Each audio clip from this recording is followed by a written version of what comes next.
Hello everyone, मैं अर्पणा जैन। स्वागत है आपके हमारे यूट्यूब चैनल जैन क्लासेस में, जिसमें हमारा टॉपिक चल रहा है अभी क्लास 10th का 10th चैप्टर है ना, अन्ययुक्ता। जो हमारा टॉपिक चल रहा है वो कौन सा चल रहा है? अन्ययुक्ता। मतलब अन्य युक्तियों के माध्यम से आपको यहाँ पर प्रेरणाएं दी गई है, प्रेषित किया गया है, अच्छी बातों को यहाँ पर बताया गया है, जिसमें हमने 4 श्लोक को कंप्लीट कर लिया है। ठीक है, अब हम इसमें पढ़ेंगे 5वां जो श्लोक है उसमें क्या बता रहे हैं ये हम इसमें आपने बताया है, उन्होंने बताया आपको सारांश में दिया है जो ऊपर कि कुछ माध्यम से आपको कुछ बातों को बताया गया, जैसे राजहंस के माध्यम से, कोयल के, बादल के, सरोवर के, चातक के माध्यम से यहाँ पर कुछ चीजें आपको इसमें बताई गई हैं, अच्छी चीजों के बारे में यहाँ पर चर्चा की गई है। चलिए तो हम पहले इसमें देख लेते हैं 5वें श्लोक में क्या कह रहे हैं। इसके आगे पहले की वीडियो यूट्यूब पर अपलोड है, आप देख सकते हैं। चलो, कह रहे हैं एक एव खगो मानी। खग मतलब पक्षी, मानी मतलब स्वाभिमानी, एक मतलब एक, एव मतलब ही। एक ही स्वाभिमानी पक्षी, बने मतलब वन में, बसती चातक, वन में रहता है कौन? चातक। चातक एक ऐसा पक्षी है जो क्या करता है, जब उसको प्यास लगती है तो वो क्या करता है, बादलों से मांगता नहीं है। वो किससे इतना स्वाभिमानी है कि या तो वो प्यासा मर जाएगा, या फिर वो क्या करेगा, सिर्फ अगर कामना करेगा तो किससे करेगा? सिर्फ इंद्र से करेगा। इतना स्वाभिमानी है वो। किसी नदी का जल नहीं पिएगा, है ना, किसी प्रकार के और किसी जल को ग्रहण नहीं करेगा, किसी तालाब में जाके पानी को नहीं पिएगा। वो सिर्फ क्या करता है, स्वाति नक्षत्र में सिर्फ कब करता है, जब इंद्र बादल मतलब सीधा डायरेक्ट बारिश का पानी वो अपने गले में धारण करता है। इतना स्वाभिमानी पक्षी है। तो उसके बारे में इन्होंने बताया है कि एक एव खगो मानी बने बसती चातक।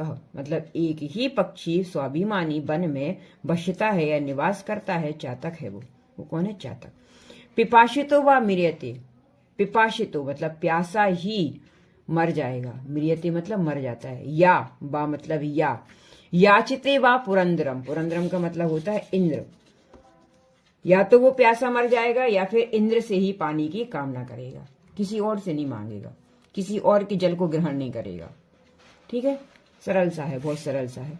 तो करो इसको हम देख लेते। पहले कह रहे हैं एक ही स्वाभिमानी पक्षी चातक वन में रहता है, निवास करता है ना। या पिपाशिता मृयते, या प्यासा ही मर जाता है।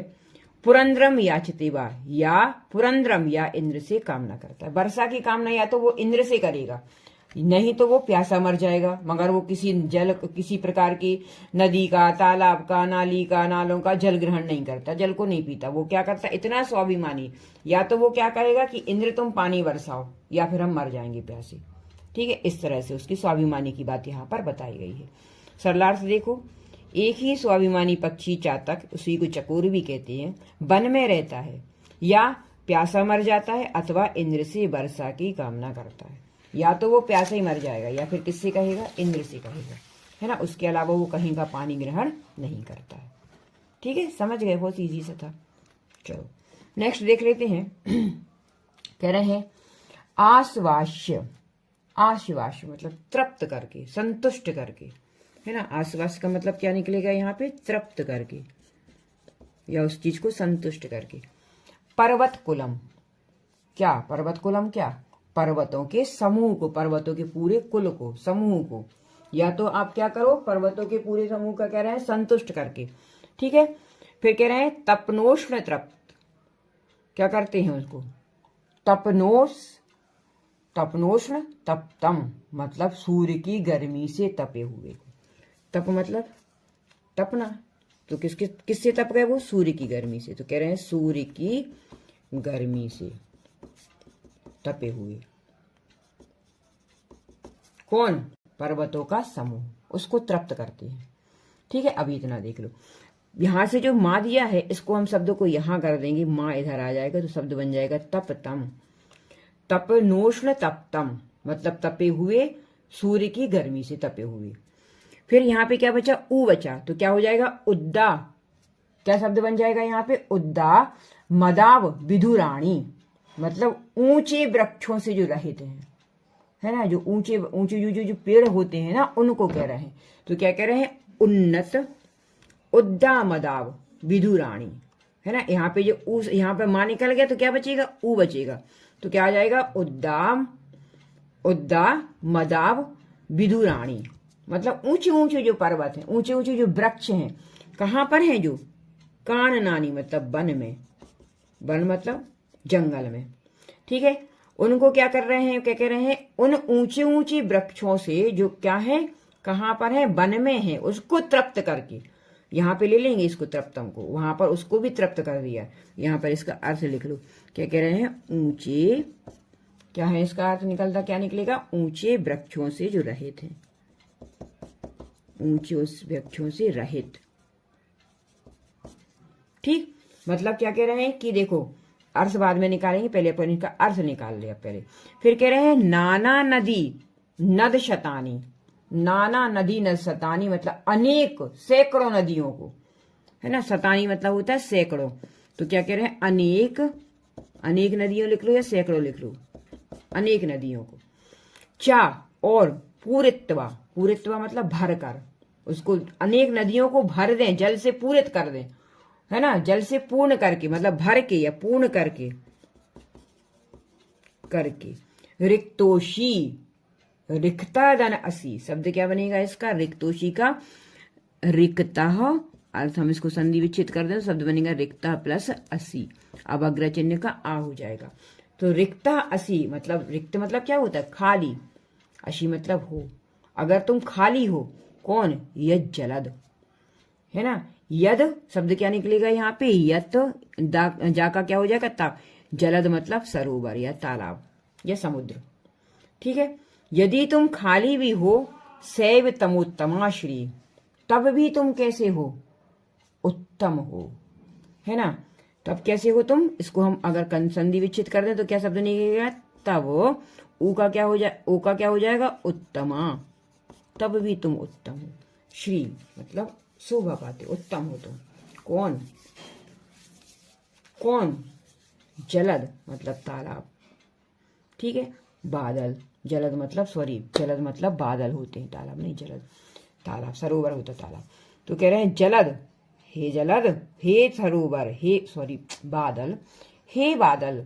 अब बादलों की उन्होंने प्रशंसा की है, यहाँ पर बादलों के बारे में बताया है, तो क्या कह रहे हैं कि हे बादल, हे बादल तुम क्या करते हो, पर्वत कुलम, कैसे पर्वत हैं जो, सूर्य की गर्मी से पर्वत, सूर्य की गर्मी से तपे हुए पर्वत के समूह को तुम तृप्त करते हो, कब करते हो, जब तुम पानी बरसाते हो।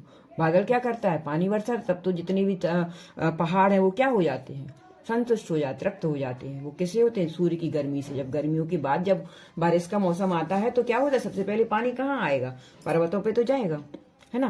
तो क्या कह रहे हैं कि सूर्य की गर्मी से तपे हुए पर्वत के समूहों को तुम तृप्त करते हो, उनको तृप्त कर देते हो। वन में, कानानी मतलब वन में लगे हुए ऊंचे ऊंचे वृक्षों को भी तुम संतुष्ट करते हो, उनको भी तुम जल दे देते हो। फिर नाना नादी, नाना नदी नद शतानी, सैकड़ों, अनेकों, नाना मतलब अनेकों नदियों को तुम क्या कर देते हो, भर देते हो। पानी बरसेगा तो नदियां क्या होती, भर जाती है ना, उनको भी तुम भर देते हो। रिक्तोषी जलद, तब भी हे बादल यदि तुम खाली हो, उसके बाद भी यदि तुम खाली हो जाते हो, तो कह रहे हैं सेव तवोत्तमा श्री, तब, तब क्या है, तब ही तुम्हारी उत्तम शोभा है। तब भी तुम कैसे रहोगे, तुम्हारी शोभा कौन है, भले तुम खाली हो गए हो मगर तुमने क्या कर दिया है, सबको संतुष्ट कर दिया है। कहने का अर्थ यहाँ पर इनका ये निकल रहा है कि जो महान पुरुष होते हैं वो क्या करते हैं, अपने पास कुछ नहीं रखते, है ना, सब दूसरों को दे देते हैं, उसके बाद भी वो कैसे वो शोभा को प्राप्त करते। जैसे हम पढ़ते हैं ना कि नदियां अपना जल स्वयं नहीं पीती, है ना, बादल अपना जल स्वयं नहीं करता, इस पर पेड़ अपने फल स्वयं नहीं खाते, उसी प्रकार से इन्होंने यहाँ पर बताया है। तो इन्होंने किसके उपमा दी है, यहाँ पर बादल के माध्यम से वो आपको समझाना चाह रहे हैं कि जो महान व्यक्ति होते हैं, महान पुरुष जो होते हैं, वो क्या करते हैं, दूसरों पर उपकार करते हैं, और वही उपकार करना ही उनकी शोभा होती है। तो इन्होंने यहाँ पर भी यही बताया कि अगर तुम इतना सब कुछ करके अगर तुम खाली भी हो जाते हो तो भी तुम्हारी क्या होगी, उत्तम मतलब तुम फिर भी कैसे माने जाओगे, शोभायमान माने जाओगे, फिर भी तुम्हारी शोभा कहीं पर कम नहीं होगी। एक बार फिर से देख लो इसको अर्थ को, कह रहे हैं आश्वास्य पर्वत कुलम तपनोष्ण तप्तम, मतलब तृप्त करके पर्वत के कुलों को, पर्वत के समूह को जो क्या है गर्मी से तपे हुए हैं, ऐसे पर्वत के समूह को तुम क्या करते हो, आश्वस्त कर देते हो, मतलब उनको संतुष्ट कर देते हो। उद्दा मदा मदाव विधुराणी चाकाननानी, वन में लगे हुए ऊंचे ऊंचे वृक्षों को भी तुम संतुष्ट कर देते हो, तृप्त कर देते हो। नाना नदी नशतानी, मतलब अनेक प्रकार की सैकड़ों नदियों को तुम, और क्या मतलब और तुम सैकड़ों अनेक प्रकार की नदियों को पूरित्वा पूर्ण करते हो, कर देते हो। रिक्तोसी यज्जलत, तब भी हे बालक, यदि ये बादल यदि तुम रिक्त रह जाते हो या खाली हो जाते हो, सा एव, तब भी, तबोत्तम, तब भी तुम कैसे हो, तब उत्तम श्री, तब भी तुम्हारी उत्तम मतलब तुम शोभा को प्राप्त करते हो। तुम कैसे माने जाओगे, उत्तम ही कहे जाओगे, है ना। श्री मतलब उत्तम, श्री शोभा, श्री मतलब शोभा को प्राप्त करके, समझ गए। अब इसका अनुवाद देखो क्या कह रहे हैं, हे जलद, हे बादल, तपनोष्ण तृप्तम, तपे हुए, सूर्य की मतलब गर्मी से तपे हुए, पर्वत कुलम, पर्वत कुलों को तुम क्या कर देते हो, आश्वास्य मतलब संतुष्ट कर देते हो। उद्दा मदा, मदा विधुराणी काननानी चा, और क्या करते हो तुम, ऊंचे ऊंचे जो वृक्ष हैं उनको क्या कर देते हो तुम, संतुष्ट करते हो। उन जो कैसे लगे हैं, कहाँ पर हैं, जो वन में लगे हुए ऐसे ऐसे ऊंचे वृक्षों को तुम क्या कर रहे हो, संतुष्ट कर रहे हो। आश्वास्य मतलब आश्वास्य शब्द दो बार यहाँ पर हम इसके लिए भी लेंगे और इसके लिए भी ले लेंगे। नाना नदी नश्यतानी, मतलब अनेक प्रकार की सैकड़ों नदियों को पूरित्वा पूर्ण कर देते हो, भर देते हो। चा यत मतलब जो, रिक्त, फिर अगर तुम उसके बाद भी भर देते हो तो तुम रिक्त हो जाते हो। असी तब, सा एव उत्तमा श्री, तब भी वहां पर क्या है, तुम्हारी क्या दी जाएगी, सा एव शब्द को अगर हम इसको करते हैं तो सा एव शब्द निकलेगा, मतलब वह जो उपमा है तुम्हारी कैसी रहेगी, उत्तम, तुम उत्तम ही माने जाओगे, तुम्हारी शोभा ही बढ़ेगी। यदि तुम खाली हो जाते हो तो भी तुम शोभायमान ही रहोगे, समझ गए, है ना। अर्थ देख लो, समझ में आ जाता है। चलो अर्थ देखो, हे बादल, सूर्य की गर्मी से तपे हुए पर्वतों के समूह को तृप्त करके, ऊंचे वृक्षों से रहित वनों को तृप्त करके, और अनेक नदियों और सैकड़ों नालों को जल से पूर्ण भर करके भी यदि तुम खाली हो तो वही तुम्हारी उत्तम शोभा है। मतलब कहने का मतलब ये है कि अगर कोई विद्वान व्यक्ति है और वो आपको क्या करता है, आपको बहुत सारा ज्ञान दे देता है, ठीक है ना, तो ये जो उसके बाद वो खाली, अब अपन को तो नहीं पता कि वो खाली हो गया कि क्या हो, उसका तो ज्ञान है भाई, उसके पास तो है, तो कह रहे हैं वो जो दे रहा है ना आपको, वो आपको उसकी शोभा है, वो उसको शोभायमान कर रहा है, ठीक है। जिस प्रकार से बादल अपना सब कुछ देके खाली हो जाने के बाद भी वो कैसा शोभा को प्राप्त करता है, ठीक है, इस तरह से वो कह रहे हैं।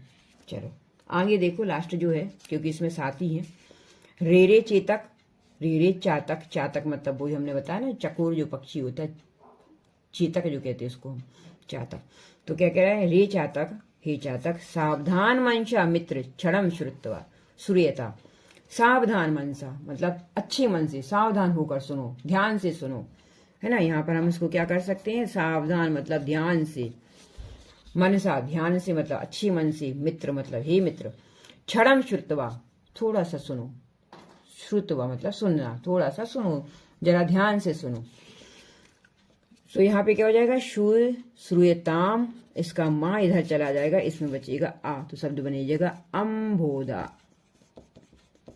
ठीक है। अम्भोदा, अम्भोदा का मतलब होता है बादल। वह मतलब अनेक प्रकार से, बहुत प्रकार के। ही शंति होते हैं, गगने मतलब आकाश में, सर्वे पे नई तादृशा, अनेक प्रकार के बादल होते हैं, कहां पर, आकाश में। मगर कह रहे हैं नेतादृशा, तो इसका शब्द बनेगा ना प्लस एतादृशा, मतलब दिखाई नहीं देते मगर वो, है ना। अनेक प्रकार के बादल होते हैं परंतु वो सारे क्या होते, एक जैसे नहीं दिखते, ना एतादृशा, एक जैसे नहीं होते। केचित वृष्टि भिर, क्या कहते हैं, कुछ जो होते हैं वो क्या करते हैं, वृष्टि मतलब बारिश करते हैं। इसको हम संधि विच्छेद करें, शब्द क्या निकलेगा, वृष्टि भी, है ना, क्योंकि इसका जो भी है और रा है, रा का क्या हो जाता है विसर्ग, आ शब्द बचा इसमें, है ना, तो शब्द क्या बनेगा, वृष्टि आर्दयंती, आर्दयंती, ठीक। तो क्या होते हैं, जो कुछ बादल होते हैं वो कैसे करते हैं, वृष्टि करते हैं, वसुधा मतलब पृथ्वी पर। गर्जंती केचित व्यथा, गरजते हैं कुछ, केचित व्यथा मतलब कुछ बेकार में ही गरजते हैं, है ना। व्यथा मतलब बेकार में ही कुछ, कुछ किंचित मतलब कुछ, कुछ बेकार में ही गरजते रहते हैं। फिर यम यम पश्यति, जिस जिसको तुम, तस्य मतलब तुम जिस जिसको देखते हो, पश्यति मतलब देखना, पश्यशी शब्द आया है मतलब मध्यम पुरुष का आया है। तो तुम जिस जिसको देखते हो, तस्य तस्य उस उसको, पुरुता, पुरुतो मतलब होता है आगे, है ना, पुरुतो मतलब आगे, और परिता मतलब चारों तरफ। ठीक, दो शब्द आए हैं, परिता और पुरुतो, अलग अलग शब्द निकला है। पुरुतो मतलब आगे। मां ब्रूही दीनम बच, उसके आगे, किसके आगे, जिस जिसको, जिस बादल को तुम देख रहे हो उन सब के आगे, दीनम मतलब दीन, बचन मतलब बचन, ब्रूही मां ब्रूही, ब्रूही मतलब कहो, उन सब के आगे तुम दीन वचनों को नहीं कहो। जिस जिस बादल को तुम देख रहे हो उन सब के आगे तुम अपने दुख को मत कहो, अपनी हर चीज को तुम वहां पर मत बताओ। ठीक है। आर्दयंती मतलब जल से भिगो देते हो, उसको क्या कर देते हो, संतुष्ट कर देते हो, या उसको वृष्टि से मतलब बारिश से किसको संतुष्ट कर दे रहे हो, वसुधा को तुम भिगो दे रहे हो। अब इसका अर्थ देखेंगे। पहले हमने यहाँ पे थोड़ा सा आपको यहाँ पे इसका अर्थ बताया है ना, इन शब्दों के अर्थ बताए, इसका अर्थ देखेंगे। चलो, कह रहे हैं कि रे रे चातक, हे चातक, सावधान मनसा, सावधान मन से मतलब मित्र कहा है, किसको मित्र कहा है, चातक पक्षी को कह रहे हैं, हे मित्र सावधान मन से, क्षणम श्रूयता, थोड़ी सी बात को सुनो, मेरी बात को थोड़ा सा समझो, सुनो। अंबोदा बहवा ही संति गगने सर्वेशी नायता दृशा, अंबोदा मतलब बादल, क्या कह रहे हैं, आकाश में निश्चित ही बहुत प्रकार के बादल, आकाश में बहुत प्रकार के बादल कैसे होते हैं, दिखते हैं, बहुत सारे बादल होते हैं, परंतु ना एक तरह, परंतु सब एक जैसे नहीं होते।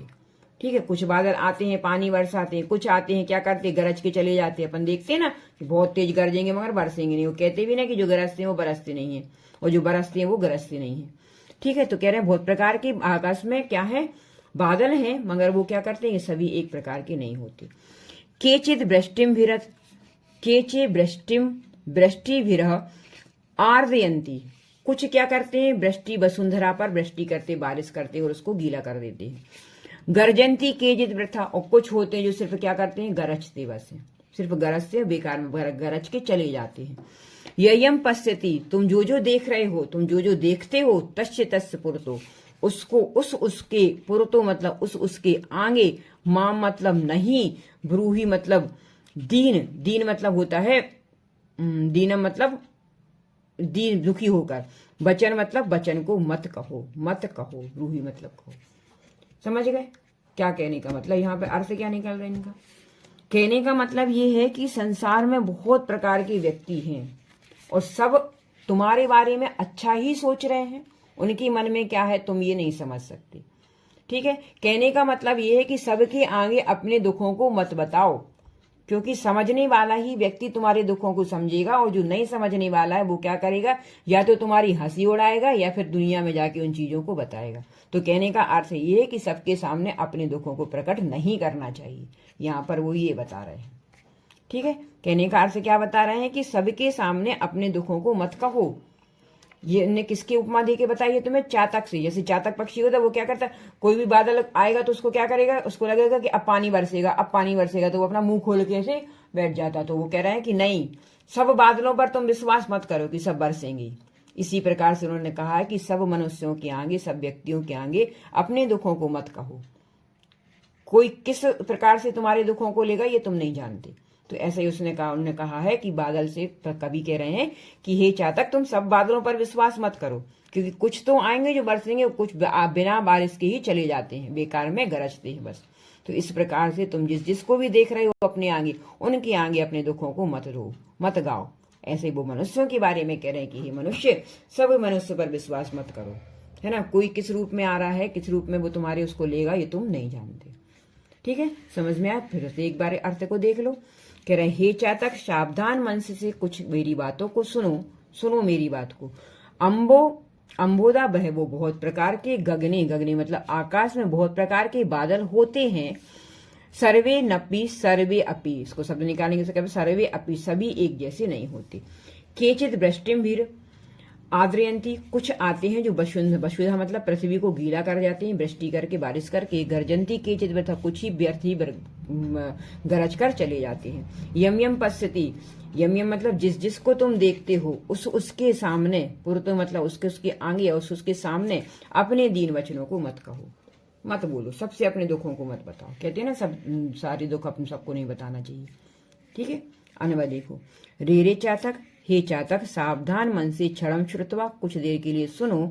गगने ही, गगने मतलब आकाश में, बहवा अंबुदा, अनेक प्रकार के बादल होते हैं।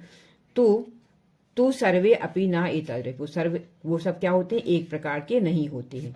केचित् धरणीम वृष्टिम आर्दयंती, कुछ धरणी मतलब पृथ्वी को, वृष्टि मतलब बारिश करके क्या कर देते हैं, गीला कर देते हैं। केचित् वृथा गर्जंती, और कुछ तो क्या करते हैं, वृथा मतलब फालतू में ही बरस कर चले जाते हैं। तुम यम यम पश्यसि, तुम जिस जिसको देखते हो, तस्य तस्य उसके सामने, पुरता मतलब सामने, दीन वचन मां ब्रूहि, दीन वचनों को मत कहो, अपने दुख को सबको मत सुनाओ। इनने चातक की उपमा देके मनुष्य को समझाने की कोशिश की है। ठीक है। अर्थ देखो, हे चातक पक्षी, सावधान मन से सुनो। आकाश में निश्चय ही बहुत सारे बादल हैं, परंतु सभी एक जैसे नहीं हैं। कुछ धरती को बारिश से भिगो देते हैं, कुछ बेकार में ही गरजते हैं। तुम जिस जिसको देखते हो उसके आगे अपने दीन वचनों को, दीन वचन मतलब दुख, अपने दुख को मत कहो। किससे कह दिया इन्होंने, ये चातक से कह दिया, क्योंकि चातक क्या करता है, पूरे टाइम किसकी वो करता है, वेट करता है, वो बादल के मतलब बरसने का। तो जब उसको लगता है, कोई भी जब से बादल होते तो उसको लगता है ये बरसेंगे, तो उन्होंने कहा कि नहीं, और वो चिल्लाने लगता है ना। तो उन्होंने क्या कहा है कि नहीं, सबके सामने अपने दुखों को मत। इसी प्रकार वो मनुष्य को भी समझाना चाह रहे हैं। ठीक है। इस तरह से ये चैप्टर कंप्लीट होता है। चैप्टर थोड़ा सा बड़ा है, थोड़ा सा आपको टफ भी लग सकता है, मगर आप इसको अगर एक बार समझ लेते हो तो आपसे एक्सरसाइज आराम से बन जाएगी। और अन्वय तो 10th क्लास में आपको इस बार देख के जाना ही है, क्योंकि अन्वय आना है। ठीक है। और जो समझ में नहीं आ रहा है आप हमको कमेंट करके पूछ सकते हो। वीडियो अच्छा लगा हो तो लाइक शेयर और सब्सक्राइब जरूर करें। Thank you.